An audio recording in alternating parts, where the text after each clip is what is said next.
Hero Alam দেখি মানে প্রত্যেকটা গানই নকল করে। তো কয়েকদিন আগে সে আসলে আমাদের ওই যে মামুন স্যার বলছিলেন না যে রুচির দুর্ভিক্ষ, ও আমাদের আসলে যে সংস্কৃতি অঙ্গন নিয়ে সে ব্যঙ্গ করে, ইচ্ছে করে করে, কারণ হচ্ছে তার সে যোগ্যতা নেই এরকম ভালো ভালো মুভি করার, বা তাকে নিয়ে কেউ করছে না, সেজন্য সে এটা জেদ করে ব্যঙ্গ করছে।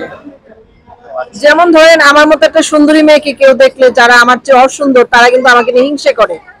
এবং আজকেও এক মহিলা আমাকে ইমপ্রেস করতেছে, মহিলা, সে তার মানে কি বলবো ব্যক্তিগত ব্যাপার, তো আমি এটা নিয়ে প্রতিবাদ করুন যে আপনি আমার মতো হতে পারেনি সেজন্য হিংসা করে আমার প্রতি রাগ, যারা তো আপনার কোনো দরকার নেই, আপনি যেমন আছেন অন্য আরেকজনের চেয়ে ভালো আছেন। মানে আমরা কষ্ট না পেয়ে যে হিরো আলম কষ্ট পাচ্ছে, আমাকে নিচ্ছে না, আমি বোধহয় অনেক সুন্দর না, কিন্তু তার চেয়েও তো অনেক অসুন্দর মানুষ আছে এবং চলচ্চিত্র জগতে আছে, অন্য অভিনয় করছে। সে নায়ক ক্যাটাগরি না করে যদি অভিনেতা হিসেবে কাজ করতো, সে কিন্তু সিনেমাতে কাজ পেত। এবং সে তার ভিতরে এই যে রাগ, হিংসা বা ইগো, যার কারণে সে ভালো ভালো সিনেমা কোনো পরিচালকের কাছে কাজ পাচ্ছে না। সে যদি বলে যে আমি নায়ক করব না, আমাকে একটা ভালো ক্যারেক্টার দেন, তাহলে কিন্তু সে কাজ করতে পারতো। মানে সে হচ্ছে নিজের যোগ্যতায় উঠতে নিজে চায় নায়ক হবে, নায়ক হতেই পারে। আপনি তামিলে চেয়ে দেখেন, অনেক নায়ক আছে যাদের চামড়া হিরো আলমের চেয়ে অনেক বেশি কালো এবং খুবই স্মার্ট, ওরা ওভার স্মার্ট, পড়াশোনা করে আসে সিনেমায়।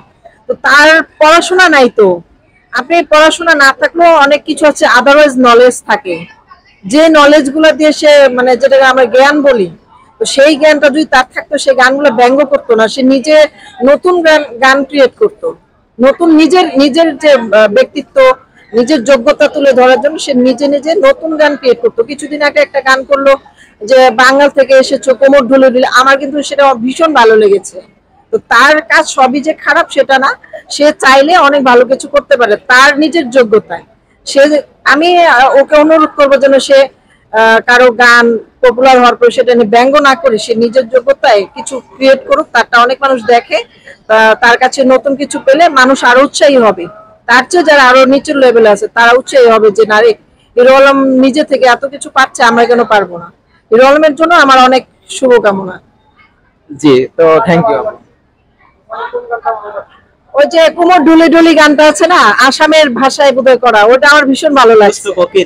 না না, দুষ্টু কোকিল, হিরো আলমের যে একটা গান, হ্যাঁ কিছুদিন আগে ইউটিউবে রিলিজ হয়েছে। আর এই যে সাকিব খানের যে মানে গানগুলা দুষ্টু কোকিলও ভালো লেগেছে।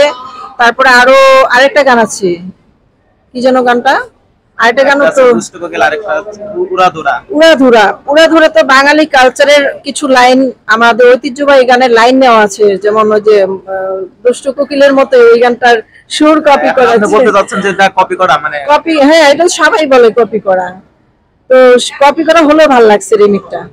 আর দুষ্টু কোকিলও ভালো লাগছে, কিন্তু দুষ্টু কোকিলে একটা সিন আছে যেটার জন্য আমার ফ্যামিলি, আমার ছেলে মেয়েকে আমি বলবো না যে সিনেমা দেখবে, ফ্যামিলি নিয়ে দেখার মতো শর্ট রাখতে হবে। এখানে একটা সিনেমার শর্ট আপনি দেখবেন যে ফেসবুকে ভাইরাল হয়েছে, মিমির, নায়িকা মিমির, ওই শর্টটা না নিলেও পারতো, যেটার জন্য আমি আমার বাচ্চাদের বয়সী যারা, আমি বলবো যে যাওয়ার দরকার নেই।